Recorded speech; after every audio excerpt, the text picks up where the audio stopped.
Those of you, okay, I'm being recorded. All right.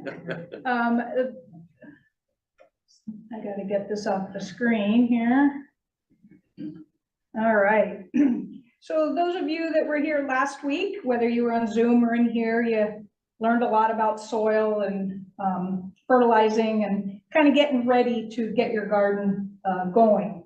Well, when it comes to keeping critters out of your garden, you need to be thinking ahead and getting that going as well. So appreciate the introduction. As you can tell from my introduction, I am not a wildlife biologist. I am a forester, happily retired forester, and I've got experience with rabbit and deer because as a forester, we had to deal with rabbits and deer and elk and mountain beaver and all sorts of other critters.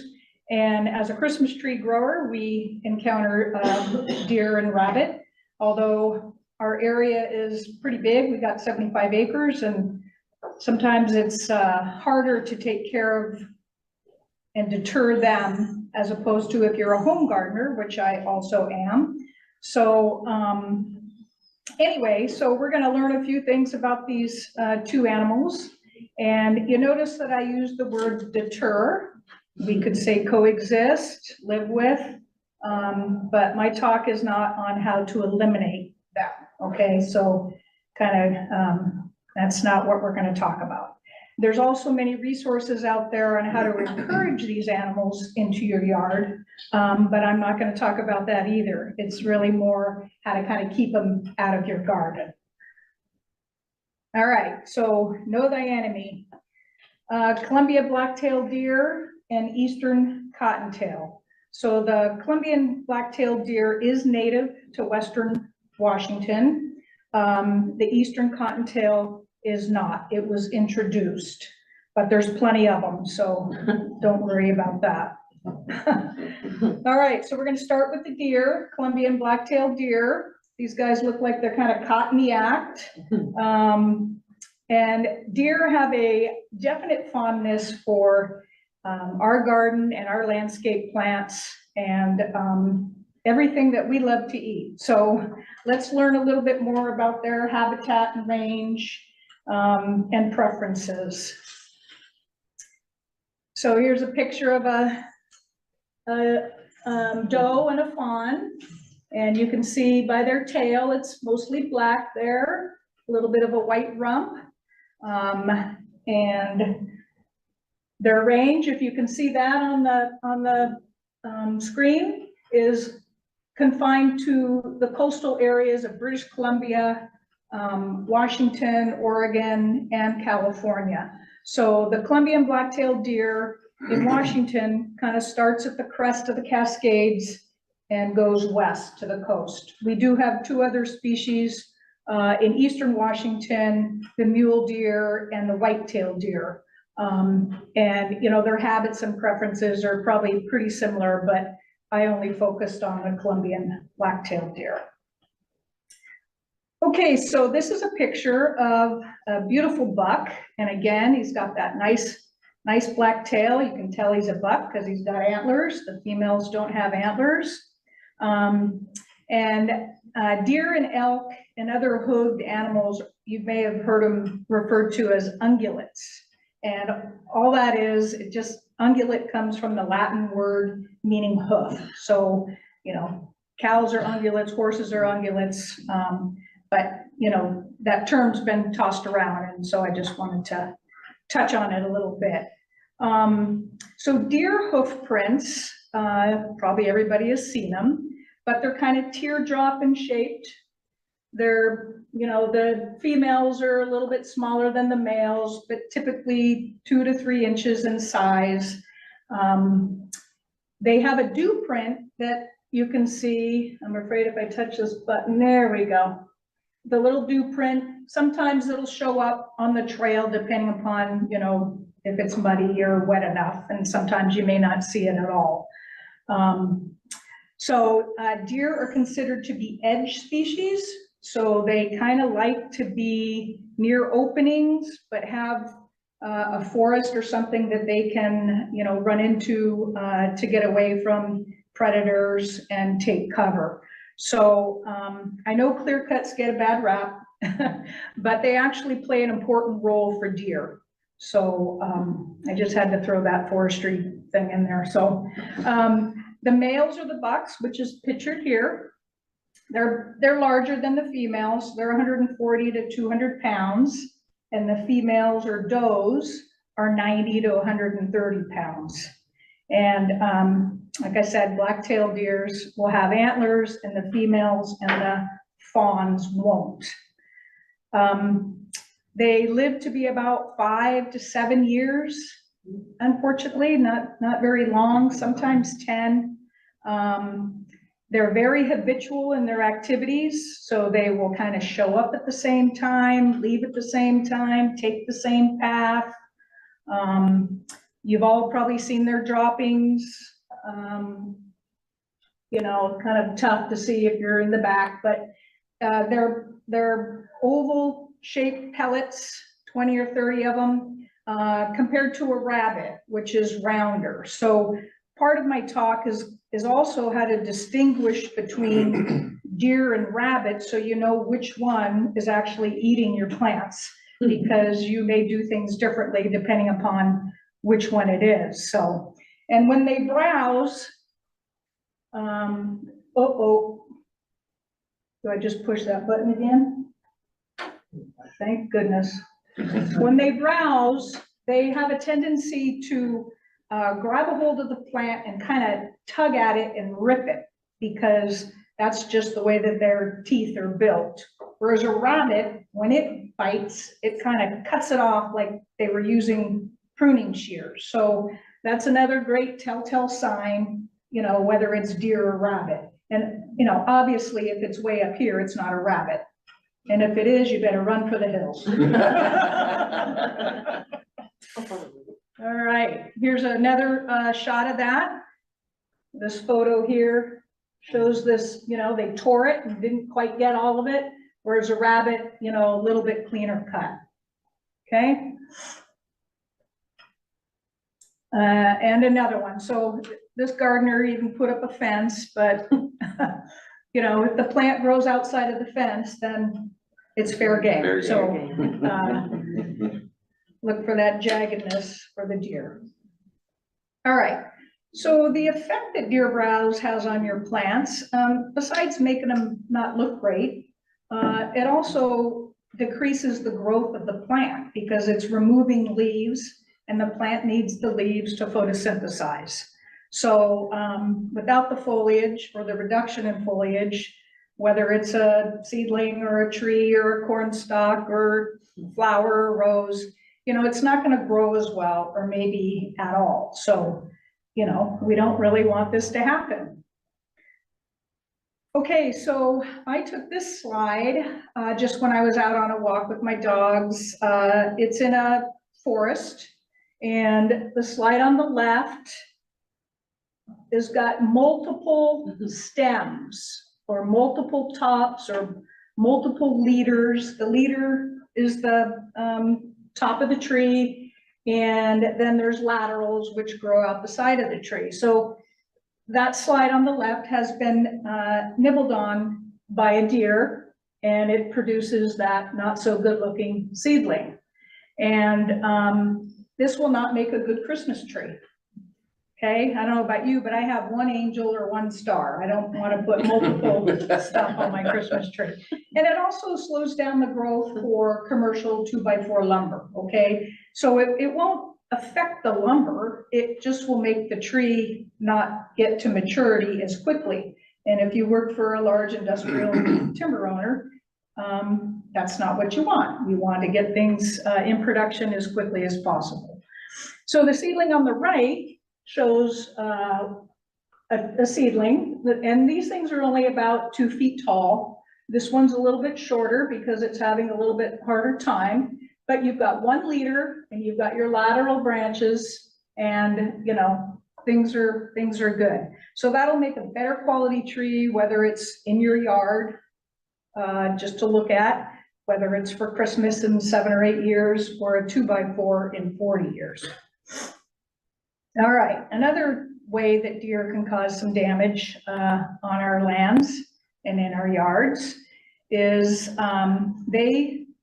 when the males grow their antlers, they get a velvet on their antlers and it starts to get itchy because it's live and it's growing and they want to rub it off. And so what they do is they rub up against a tree or a sapling and to try to get it off. And in doing so, they also collect plant material. And that's what this picture here on the right shows. You got this beautiful buck and he's got a bunch of old leaves, looks like sword fern hanging off of his head. And there are some wildlife biologists that think that they do this on purpose to make themselves look bigger and more, ferocious, I guess, because during rut, which is in the fall and winter, the deer are competing for mates. And so I guess if you got a bunch of plants hanging off your head, you look a little more scary. But, I don't know if that's the case or not, but I do know that they do grow this velvet and want to get it off. So now on our Christmas tree farm, we have issues with the deer nibbling our seedlings. They do have more of a preference for Douglas fir than they do noble fir, and we have more noble fir on our farm. So the rabbits are a little less particular. They'll chomp on whatever they can. But so we don't have trouble necessarily with deer browse, but they do rub on our seedlings that are 3-4 feet tall. And we just started our farm back in 2010 or 11, I think, and it used to really bother me. And I'd go out and I'd cut that tree down because I didn't like the way that it looked. It was half sick and half alive, half dead. Well, now we've gotten smarter. We just leave it because the deer tend to come back to the same tree. So maybe they'll just keep coming back to that tree and leave all my other trees alone. So, eventually that tree is going to die and we remove it and plant another one. But we just leave it and hope that they don't do it to the ones that are nearby.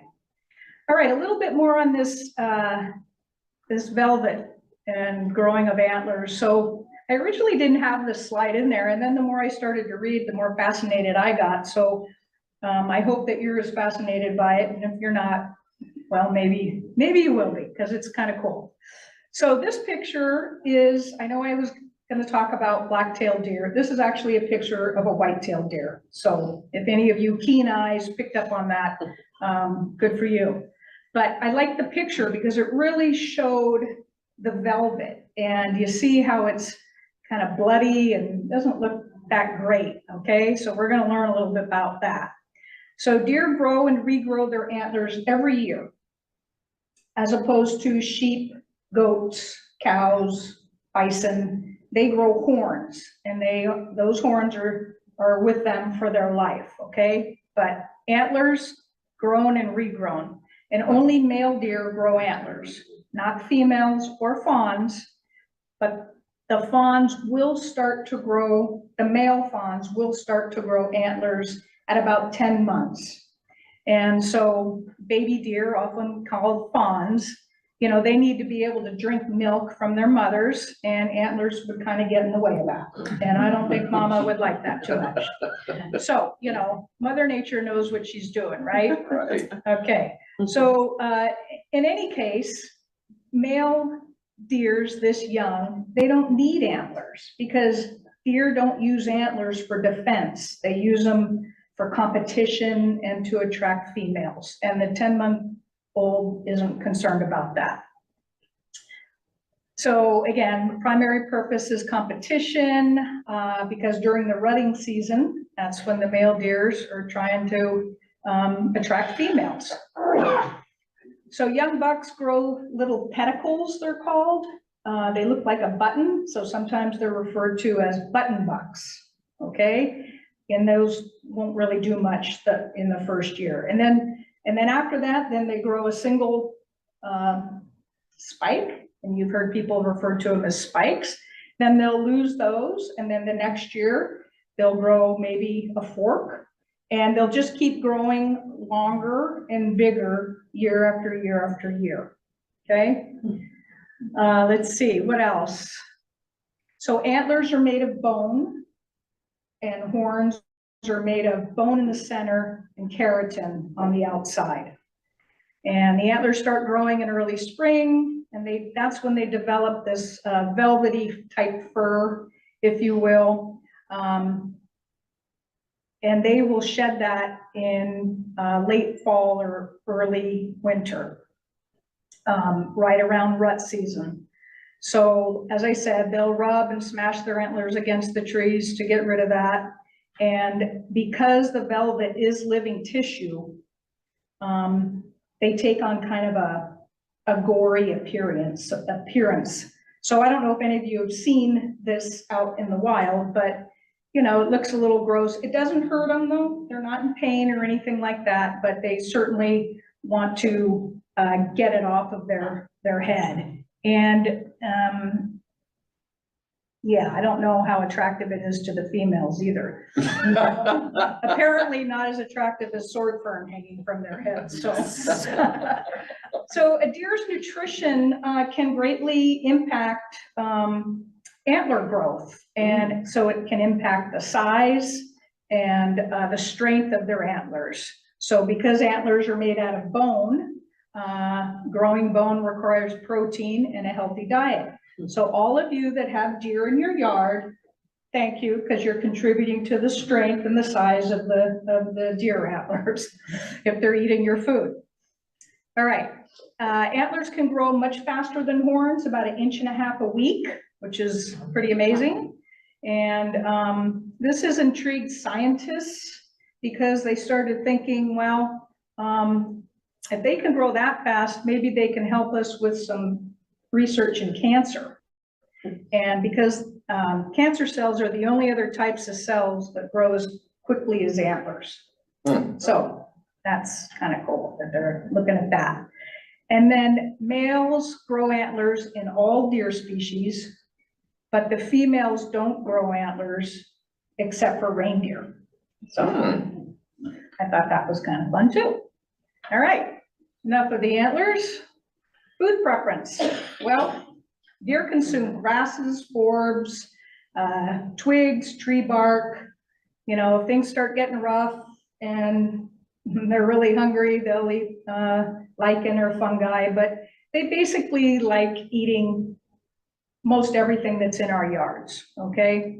So if you happen to have fruit trees or veggies or flower garden, they're gonna eat that too. And I will talk about their preferences and what they don't like, you know, in some future slides. So I know that's what everybody's kind of wants to know. All right, it's not moving forward. There we go. Okay, so many of these lists that you see up here, this came out pretty good. So, you know, but you don't need to jot things down because Mary and Tessa have put things out on the Master Gardener website, and much of this information comes directly from Washington Department of Fish and Wildlife's brochure that talks about a lot of this stuff, the plants that they like, the plants that they don't like. So, you know, if you want to get writer's cramp, go ahead and jot things down, but we've got you covered, and we've got the links out there. So, okay. All right, so really the best way to deter the deer from eating your plants is to put something up so they can't get to them, okay? So fencing, you know, and it all depends on the size of your yard, okay? What I've read is 6.5 feet, but 8 feet is better, okay? And what you make it out of depends too. So a solid wooden fence, you know, like that door over there, is going to deter them a lot because they can't see what's on the other side. So they're not apt to jump over something like that. But that's very expensive to do. So I guess what you need to be thinking about is, what are you protecting against? Is it just deer? Is it just rabbits? Or is it both? Because you're gonna construct and use different materials depending upon that answer. How much do you want to maintain it? Not at all. You don't mind doing it because you're retired like me. How much do you want to spend? Okay, wood's more expensive than wire. And then there's, I've got some examples here of polypropylene fence, which is easier. So you just got to kind of consider that. How big's your area? Is it safe for you? Is it safe for your kids, your pets, other wildlife? I say that because it's kind of horrifying if you ever come across an animal that's gotten caught up in a fence. So, you know, even though you might not like these guys in your yard, I don't think you want to see one caught up in your fence. And that includes birds, because I cover my blueberries with a netting, and you really got to make sure that the net or the fencing is secure so that the critters can't get in there and then can't get back out, okay? So this picture here, hopefully you can see it. So we've got kind of a combination of wood here on the corners for stability. And then we've got fairly high wire, looks like this could be 6 feet. And then on down the road here, we've got metal posts, okay? Because metal posts are cheaper than wooden posts. So, you know, if you've got a big area to protect, this might be the type of fencing that you would want to consider, okay? And we're gonna go through all sorts of them. This is for single trees. So whether you've got an orchard or just maybe a couple of new trees that you bought and want to get them established, you can put this cage or fencing, you know, it's just wire cage that you buy in a roll, and then you got to stake it out so that it's stable. What I really like about this though is the little plastic piece down here on the bottom, and that will you know, keep the weeds and the competing vegetation down, because those will take moisture away from your prize. Looks like a western red cedar to me.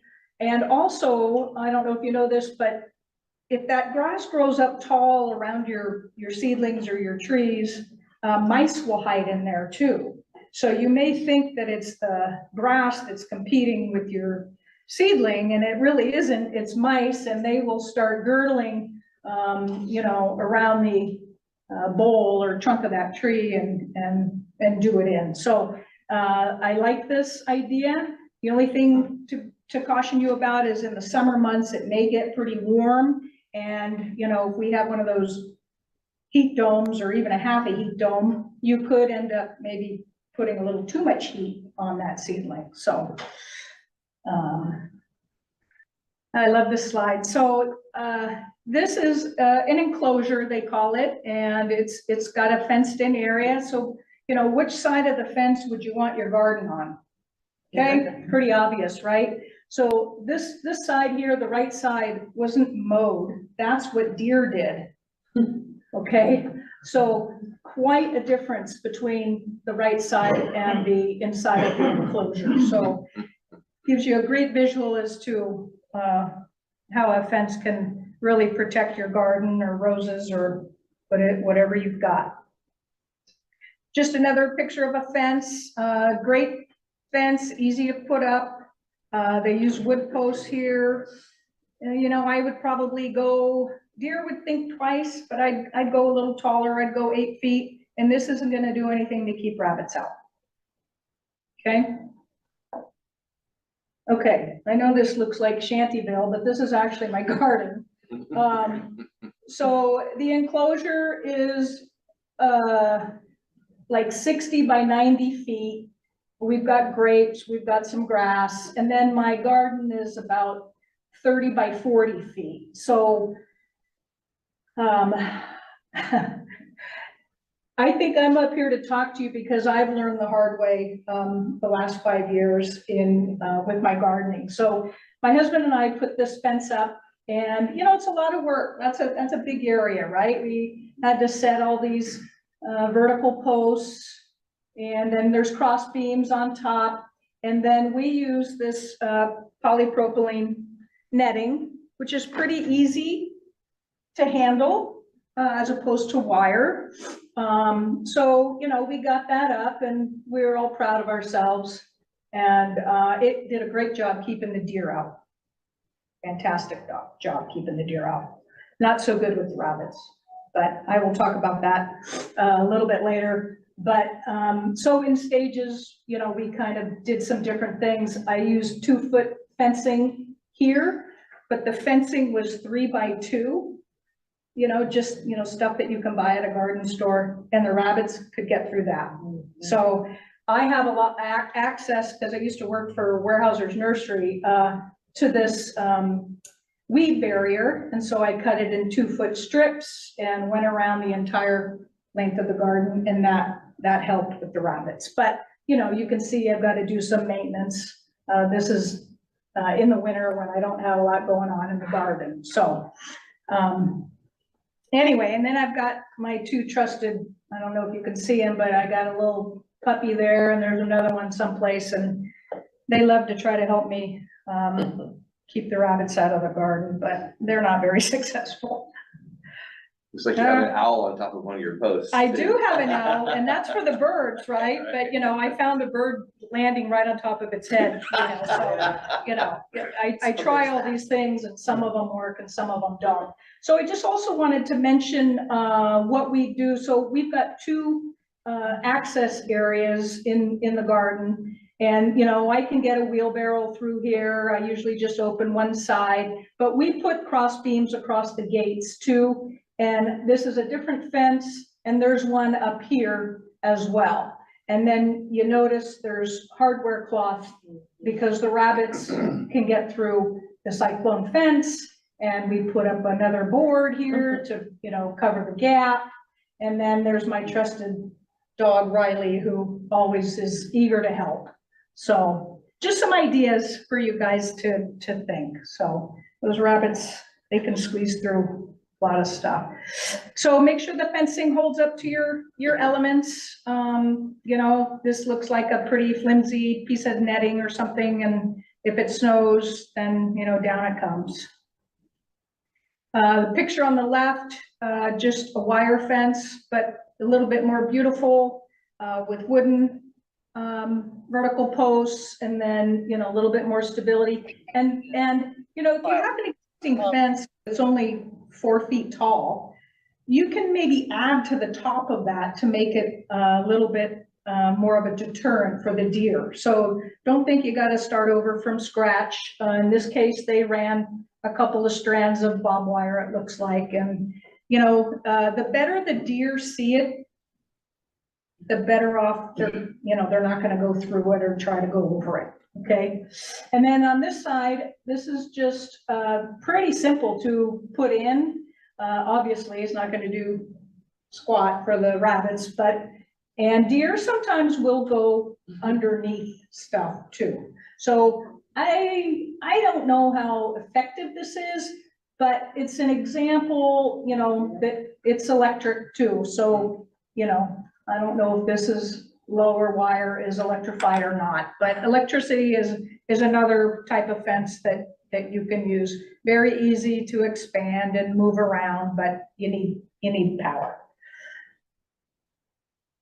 Couple other types of fence, like I said, you know, they just added some wire and electrified it to keep the deer out. And then on this fence, they added electricity on the outside to keep the deer further back, so maybe they wouldn't be as apt to jump over. Okay, and aesthetically speaking, you know, this is a beautiful fence, right? It'll definitely keep the deer out, but probably not the rabbits. But it looks nice. It looks like they got enough plants on the outside that the deer wouldn't even want to go on the other side. And again, who wouldn't love this? Looks deer and rabbit proof. Easy on the eyes, not so much the pocketbook though. Okay. Okay, so if you're trying to protect individual seedlings, if you guys got a little bit of timber or even Christmas trees if they're getting hammered. Then there's individual tubing that you can buy. And I know I brought a brochure, so, you know, this is a catalog from forestry suppliers, and you can buy tubing in different lengths and different widths. And, but I don't think they sell it, you know, you gotta buy like 200 or 250 of them. So you could get together with your neighbors, I guess, and share. And we use this on Weyerhaeuser's land, but, you know, not every unit, but where we knew we had trouble with deer, that's where we'd use it, because it's expensive to install this, you know, very labor intensive, right? So the tubing there on the left, that looks like a little pine seedling, I would say that this, either they put this on when the tree was maybe only 6 inches tall, but now, you know, you want to make sure that this is, you know, twice the height of the seedling and at least twice the width, kind of more like what you see over here, so that the seedling has room to grow, you know, either laterally or up, because anything that sticks out, the deer are going to nibble on. Okay, so protect the leader and protect the laterals, and you can reuse that as well. Okay, some other ideas, netted hoops and cages. So we've got the netted hoops. That's what these are, and the netting is back here. You just, you know, got to look for it. But this is just electrical conduit pipe that this gal just bends over and then puts the netting on top. And the netting can protect from the animals. It can help with frost protection. It can help with a little bit of shade protection for your fresh transplants. And then the cages are back here. And I will talk a little bit more about that when we talk about the rabbits. And those are, you know, you can move those around. And same thing, you can pull the netting off and move it someplace else. But so just a couple other ideas. And then there's some repellents or stink agents, they call them. These commercially you can buy at your garden store or Lowe's probably. They're pretty effective. Some brands are better than others. You have to apply it early and often and rotate the types, because the deer will kind of get used to a certain scent and then they're like, oh, well, I'm just going to go for it. But if you change up the scents, you know, it might be enough to keep them moving on to your neighbor's yard, right? All right, couple of repellents, name brands here. Bob-X has had good results. Deer and rabbit has had good results. And Not Tonight Deer has had mixed results. So I didn't do the studies. So stink agents are generally effective strategy, don't require tons of effort. They're eco-friendly, fairly long lasting, 3 weeks, but if you get a lot of rain, you might have to apply them more frequently. The products can smell like garlic, mint, urine, all sorts of things. And, you know, the deer will maybe come across it and keep moving. So the thing about these things is you gotta read the label, you gotta wear gloves, and you wouldn't necessarily want to apply it on things that you are eating yourself. Question?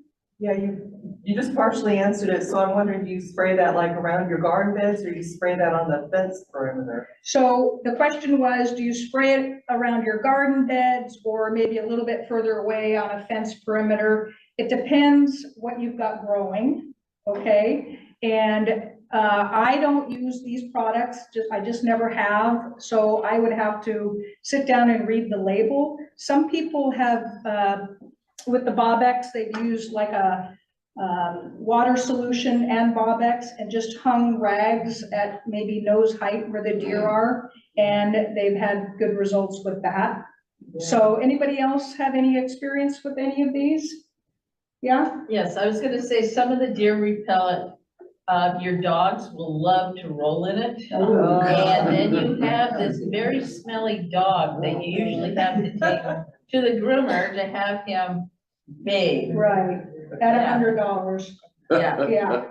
So, can the audience, did the audience hear that, Kitty, do you think? Okay, great. So, you just, I think it depends. And I'm sorry, I'm not an expert in this, but question behind you? Yeah. It doesn't have to do with the repellent. I can't read the brand in the middle one, by the way. It's just called Liquid Fence Deer and Rabbit Repellent, Oh, all right. okay?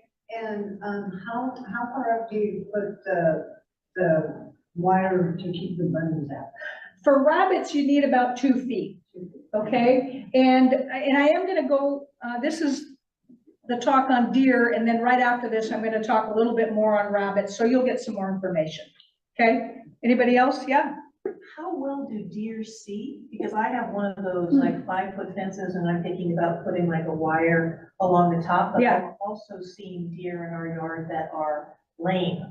Lame? Well, one had a limp and it looked like maybe she tried to jump over a fence. Right. And got caught, and I Or don't got want caught, that to yeah. happen. Yeah.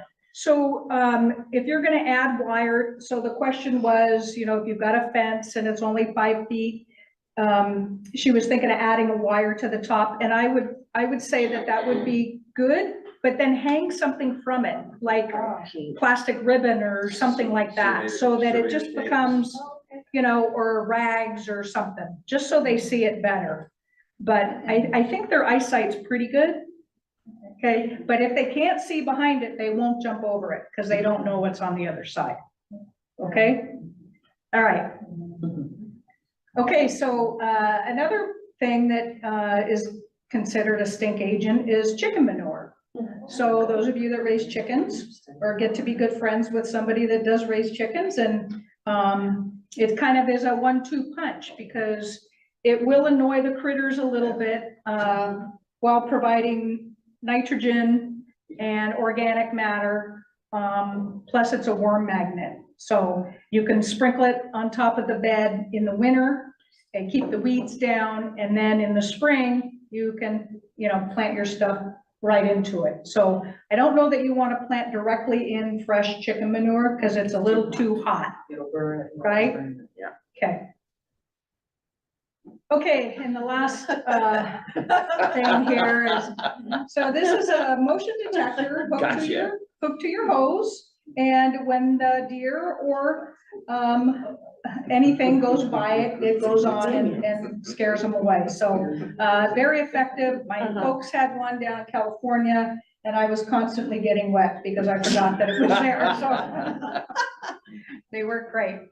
Okay, so some characteristics that make the plant more deer resistant. And so if they're fuzzy, prickly, toxic to them, and the deer know what they are, strongly aromatic and strong tasting, the deer will be less likely to eat them, okay? Nothing is 100%, but just kind of keep that in mind, because maybe you would plant some of these things on the outside of your garden, okay? Just to kind of make them think twice. So a lot of our herbs fall into that category. All right, and again, this comes directly from this PDF that's out online for you guys. You can download it and see what's on there. There's a lot of plants, and the only thing I would say with both deer and rabbit, if they're fresh transplants and maybe even a young rabbit, if a rabbit gives it a taste, sometimes that's all it takes on your newly transplanted seedlings. So you're not going to have another shot. So once the plants get established, that's why you want to try to protect them a little bit, let them get up there, and they'll do a little bit better. All right. So good luck with your deer, like a little smorgasbord here, and maybe, maybe that's just the plant that the owner decided to That's the give to the sacrifice. deer, right? The Yeah, sacrifice tree. So anyway, all right, we're gonna move on to Eastern Cottontail. All right, they're cute. Again, they're not native, but everybody knows about rabbits. They can multiply very, very quickly. And, so this is their natural range.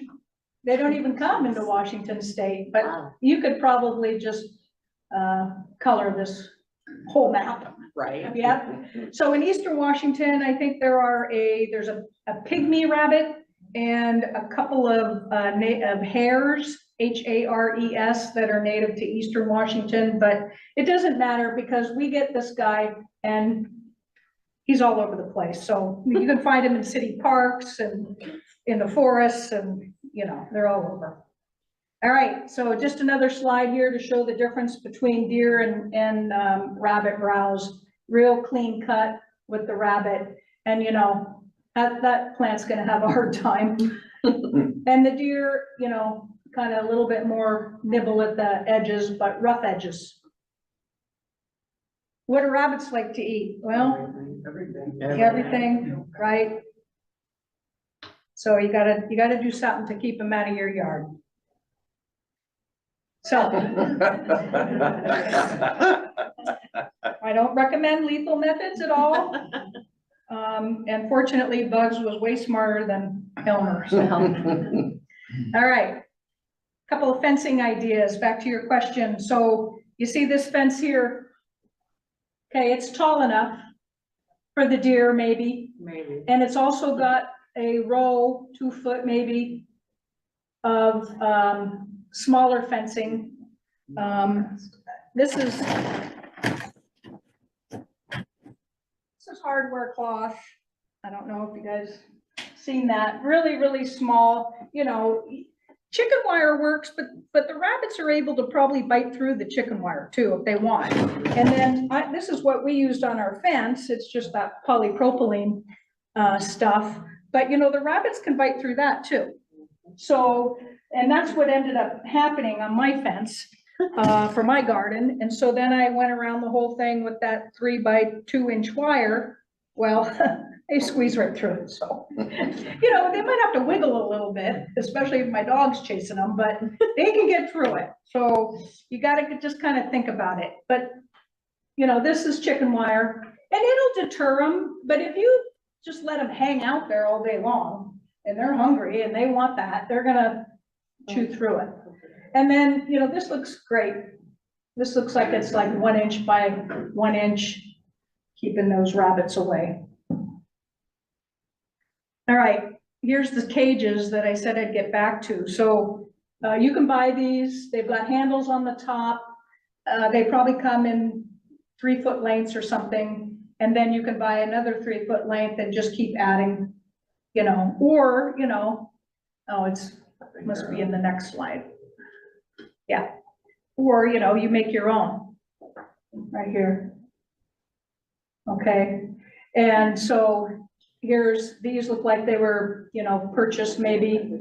And then I brought, so Kitty, my friend Kitty, who's also a master gardener, I was complaining to her one day about the darn rabbits. And she goes, well, just go to the dollar store and buy some baskets. And I said, oh my God, you're brilliant. So that's what I did. I went to the dollar store. I bought these baskets for $1.25.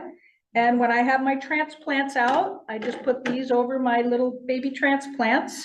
And when the tree, can't take the forester out of me. When the plants get to be, 10 or 12 inches, then I remove these. And, for the most part, once they get to be a certain height, I don't have as much trouble. It just when they're younger. Now, maybe some of you have had worse experiences, but these have worked great for me. And here's a list of plants that supposedly the rabbits don't like: artichoke, asparagus, onions, peppers, potatoes, tomatoes. Well, I've had rabbits eat my onions, but once the onions got a little bit more established, they didn't. So I just think they've got not a sweet tooth, but a tender tooth, I guess you could call it. Okay, and again, not same brochure, because this one's on rabbits, but this is out there on the website too.